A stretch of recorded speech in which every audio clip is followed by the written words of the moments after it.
couple things that I wanted to point out. He was very, very comprehensive. There are some dollars in the budget. There was a transitional jobs program in Milwaukee, and I know the WIDA board had a lot of some resources invested in the Milwaukee program, but there are dollars to extend the program to Racine and Beloit, and so I think that that's important. I think it's $1 million to Beloit for the transitional jobs program, and I thought people in this room might want to be aware that that is something that was proposed by the governor.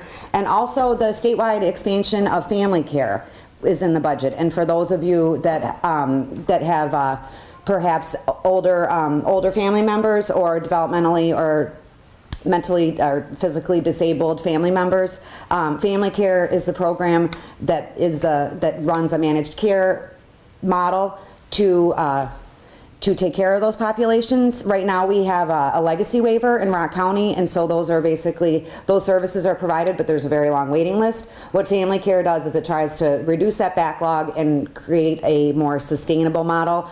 That can be debated, but that is what almost every other county in Wisconsin has, and so Rock County doesn't have it, and we have a waiting list. Just this past summer, the Rock County Board made a resolution requesting expansion of family care in Rock County.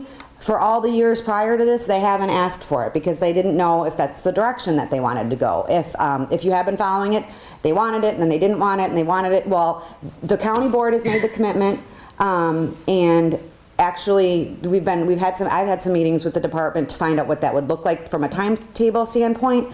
But the way that the governor's budget reads right now, it would just be, it would be automatically extended to all of the remaining counties. And so for those of you that are following family care, and there are a lot of people that are on that waiting list, we've ramped up the resources. We have the ADRC, the Aging and Disability Resource Center in Rock County already. We have all the elements, so it's really just kind of shifting over to that model and finding an MCO that will take us, which I'm sure we'll be able to do. So we'll see if that stays in, but I think it's something that the governor is committed to.